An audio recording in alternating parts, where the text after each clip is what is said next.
आप देख रहे हैं हमारा YouTube चैनल दी सच्चा भारत और आज के इस बुलेटिन में आपका स्वागत है।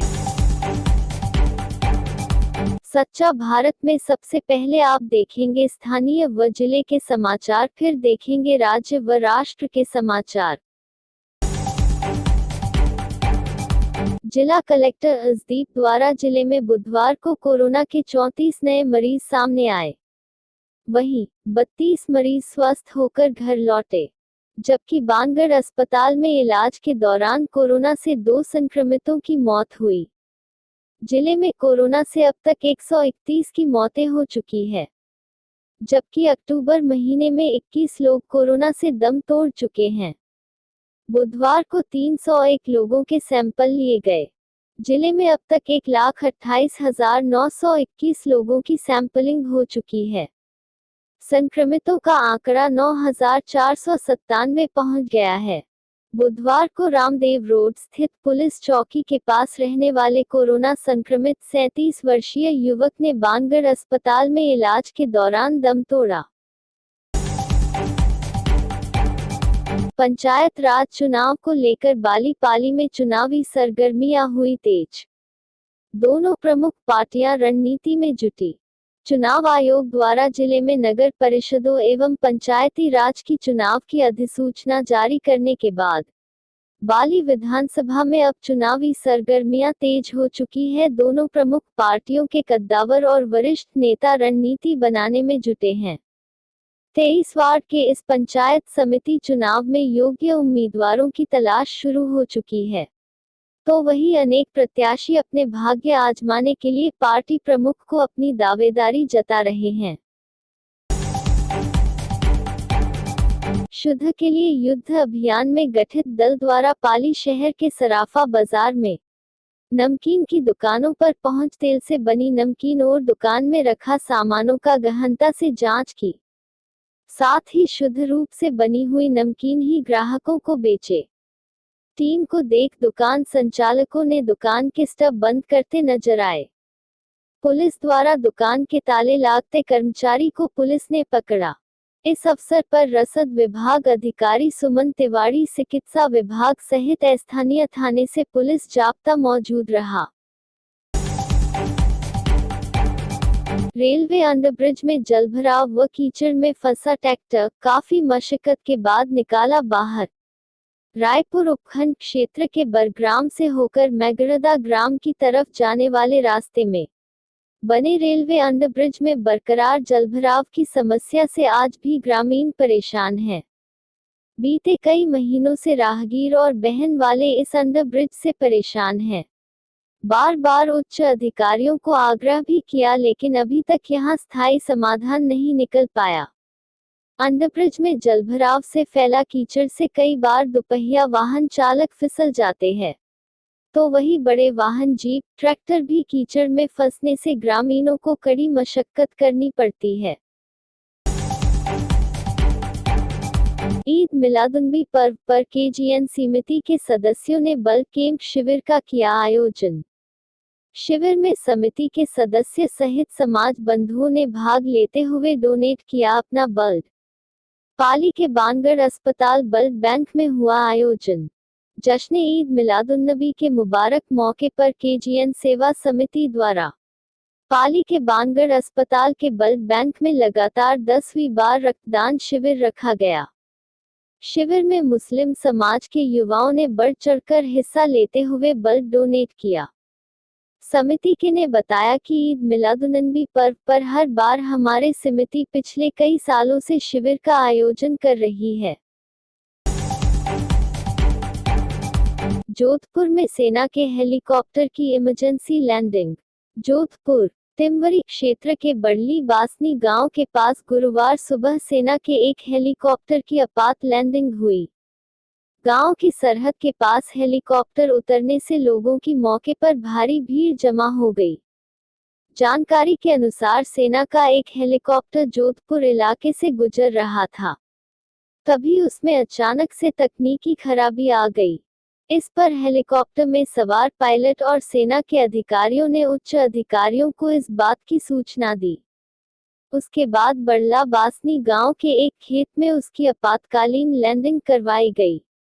वही अचानक गांव के एक खेत में हेलीकॉप्टर को उतरता देख मौके पर भारी भीड़ एकत्रित हो गई। विकास की कड़ी से कड़ी जोड़ने के लिए जनता कांग्रेस को वोट देगी, वैभव गहलोत। जोधपुरा नगर निगम चुनावों का बिगुल बज चुका है।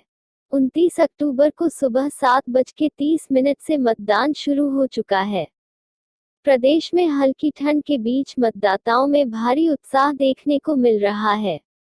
सीएम गहलोत के बेटे और राजस्थान क्रिकेट एसोसिएशन के अध्यक्ष वैभव गहलोत भी अपनी पत्नी के साथ महामंत्री स्थित जैन स्कूल में अपने मत का प्रयोग करने पहुंचे। यह पहला मौका है जब अशोक गहलोत परिवार के पूरे सदस्य मतदान करने के लिए एक साथ नहीं पहुंचे हैं। माना जा रहा है कि मुख्यमंत्री अशोक गहलोत दोपहर तक जोधपुर आ सकते हैं, लेकिन इसको लेकर अभी आधिकारिक पुष्टि नहीं की गई है। सामान्य तौर पर अशोक गहलोत अपनी पत्नी के साथ पूरी परिवार के साथ मतदान के लिए जोधपुर से आते हैं। राजसमंद, दो भाइयों ने एक ही पेड़ पर फंदे से लटक कर दे दी जान। देवगढ़, राजसमंद भीम थाना क्षेत्र के सुनारकुड़ी में एक दिल दहला देने वाली घटना सामने आई है। दरअसल यहां दो युवकों ने एक ही पेड़ पर एक साथ फांसी का फंदा लगाकर आत्महत्या कर ली है। घटना की जानकारी जंगल में भेड़ बकरियां चराने गए मवेशी पालकों को लगी और उन्होंने इसकी सूचना ग्रामीणों की दी। बांसवाड़ा में गरीब महिलाओं के साथ विश्वासघात, लाखों का लोन लेकर रफूचक्कर हुई महिला एजेंट। बांसवाड़ा शहर के भीमपुरा बस्ती क्षेत्र से एक महिला मोहल्ले की गरीब महिलाओं को बीमारी का झांसा देकर लाखों रुपए की ऋण राशि ऐंठकर फरार हो गई। उसने आसपास की महिलाओं को विश्वास में लेकर उनके नाम पर विभिन्न वित्तीय संस्थानों से ऋण हासिल कर लिया और किस्तें जमा कराने की बात कहकर रात को ही मकान खाली कर भाग निकली। अब तक करीब 20 से ज्यादा महिलाओं के साथ धोखाधड़ी किए जाने की बात सामने आ रही है। इस पूरी घटना के बाद पीड़ित महिलाएं पुलिस अधीक्षक के पास पहुंची और उन्हें अपने साथ हुई धोखाधड़ी के बारे में अवगत कराते हुए परिवाद पेश किया। भीमपुरा बस्ती क्षेत्र में अधिकांश मुस्लिम वर्ग के लोग निवासरत है। रुबीना पत्नी अनवर नाम की महिला भीमपुरा के साथ आसपास की गरीब महिलाओं को विभिन्न बैंकों और प्राइवेट सोसाइटी से छोटे मोटे लोन दिलाने का काम करती थी। वह जरूरतमंद महिलाओं के आवेदन से लेकर लोन दिलाने तक का बतौर एजेंट काम कर रही थी और अपने कामकाज के बूते उसने महिलाओं का दिल जीत रखा था। एसपी ऑफिस पहुंची महिलाओं ने बताया कि गत महीने उसने किसी महिला को अपने पति और किसी महिला को अपनी बेटी के बीमार होने की बात कही और मदद का आग्रह किया था। सच्चा भारत में नियमित देखिए मध्याह्न में लंच ब्रेक न्यूज एवं रात्रि में डिनर ब्रेक न्यूज। कोटा, नाले में गिरने से बुजुर्ग महिला का मगरमच्छ ने चबाया पैर, इलाज जारी। कोटा जिले में बोरखेड़ा थाना क्षेत्र के प्रताप नगर में बुधवार को घूमने गई एक महिला नाले में जा गिरी, जिससे नाले में मगरमच्छ ने महिला का पैर पकड़कर खींच लिया, जिसके बाद मौके पर मौजूद लोगों ने कड़ी मशक्कत के बाद महिला को मगरमच्छ के चंगुल से छुड़ाया। बुजुर्ग महिला के परिजनों ने बताया कि प्रताप नगर द्वितीय निवासी कैलाबाई रोज की तरह बुधवार को भी घर से घूमने के लिए निकली थी, जहां रास्ते में नाले के पास महिला अचानक नाले में जा गिरी, जिसके बाद नाले से बाहर निकलती इससे पहले ही नाले में मौजूद मगरमच्छों ने बुजुर्ग महिला पर हमला कर दिया। महिला ने अपने बचाव के लिए चिल्लाना शुरू किया तो मौके पर लोगों की भारी भीड़ जमा हो गई। इस दौरान मगरमच्छ ने महिला का पैर पकड़ लिया और उसे खींचते हुए पानी की ओर ले जाने लगा। यह देख मौके पर मौजूद लोगों ने कड़ी मशक्कत के बाद महिला को मगरमच्छ के चंगुल से छुड़ाया। यूडीएच मंत्री शांति धारीवाल का बीजेपी पर जुबानी हमला, कहा बीजेपी नेता प्रचार करने नहीं गए क्योंकि जनता उनके कपड़े खींच लेती। कोटा यूडीएच मंत्री शांति धारीवाल कोटा के सिविल लाइंस बूथ पर नगर निगम उत्तर के चुनाव में वोट डालने पहुंचे। अपने मताधिकार का प्रयोग करने के बाद उन्होंने मीडिया से बातचीत की। उन्होंने सीधा हमला राजस्थान विधानसभा के उपनेता प्रतिपक्ष राजेंद्र राठौड़ पर किया। मंत्री धारीवाल ने कहा कि भारतीय जनता पार्टी के नेता और जनप्रतिनिधि प्रचार में नहीं गए हैं, क्योंकि प्रचार में जाने की उनकी हिम्मत नहीं हुई। जनता उनके कपड़े खींच लेती, इसीलिए बाहर वाले लोगों को बुलाया है। कोटा दक्षिण खाली पड़ा हुआ है। राजेंद्र राठौड़ यही जमीन तलाशने में जुट गए। वह हर चुनाव में अपनी जगह बदलते हैं। ऐसे में इस बार इसी इरादे से उन्होंने पूरे दक्षिण में ही प्रचार किया, ताकि अगले चुनाव में वहां से चुनाव लड़ सके। गुर्जर आरक्षण मामला, सरकार और गुर्जर आरक्षण संघर्ष समिति के बीच आज होगी वार्ता। जयपुर, गुर्जर आरक्षण की आहट लगातार तेज होती जा रही है। आगामी 1 नवंबर तक मांगे पूरी नहीं होने पर गुर्जर समाज फिर से सड़कों पर उतरने की तैयारी में है।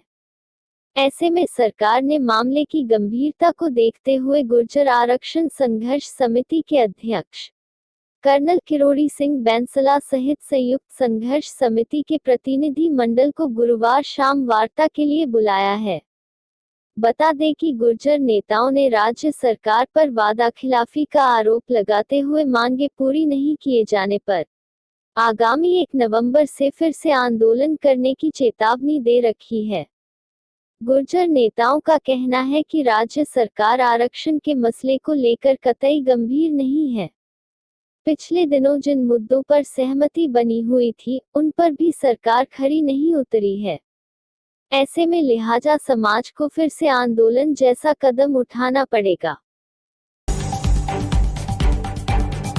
विस्फोटक सामग्री के साथ एक आरोपी गिरफ्तार। नीम का थाना सीकर क्षेत्र के सदर पुलिस ने कार्रवाई करते हुए बाईपास स्थित एक मिनी ट्रक से विस्फोटक सामग्री का जखीरा पकड़ा है। सदर पुलिस ने गश्त के दौरान कार्रवाई करते हुए विस्फोटक सामग्री के साथ एक आरोपी को गिरफ्तार किया है। वहीं आरोपी से पुलिस पूछताछ कर रही है। सदर थाना अधिकारी लाल सिंह यादव ने जानकारी देते हुए बताया कि सुबह गश्त के दौरान ट्रक में जांच की गई तो उसमें विस्फोटक सामग्री भरी हुई थी। पूछताछ में आरोपी ने विस्फोटक सामग्री हात्याज मैग्नीज से पाटन रेला बेचना बताया। मामले में हात्याज रानोली निवासी विक्रम सिंह को गिरफ्तार किया गया है, जिसमें डेटोनेटर फ्यूज के कुल 20 रोल और लाल वायर 375 मीटर प्रत्येक की नोजल कुल पेटी 43 पाई गई। प्रत्येक पेटी में 200 छोटे गुल्ले और इंडो गल्फ है। इंडस्ट्री की कुल पेटी 94 है। प्रत्येक में 9 बड़े गुल्ले और डेटोनेटर है। दृढ़ता से डटे हमारे जवान, चीन के साथ जारी रहेगी बातचीत, राजनाथ सिंह। नई दिल्ली, सही मायनों में देश की अक्षुण्णता और संप्रभुता की रक्षा में भारतीय सेना की कार्रवाई की सराहना करते हुए रक्षा मंत्री राजनाथ सिंह ने कहा कि पूर्वी लद्दाख में जवान पूरी दृढ़ता से डटे हैं, जबकि संकट के शांतिपूर्ण समाधान के लिए वार्ता जारी रहेगी। सेना के शीर्ष कमांडरों को संबोधित करते हुए रक्षा मंत्री ने सेना को देश के सर्वाधिक विश्वसनीय व प्रेरक संगठनों में से एक करार देते हुए कहा कि विपरीत मौसम और शत्रु बलों से भारत की क्षेत्रीय अक्षुण्णता की सुरक्षा करने वाले जवानों को सर्वश्रेष्ठ हथियार, उपकरण और अन्य साजो सामान उपलब्ध कराना सरकार की राष्ट्रीय जिम्मेदारी है। और ऐसे ही नए अपडेट पाने के लिए द सच्चा भारत चैनल को सब्सक्राइब कीजिए। धन्यवाद।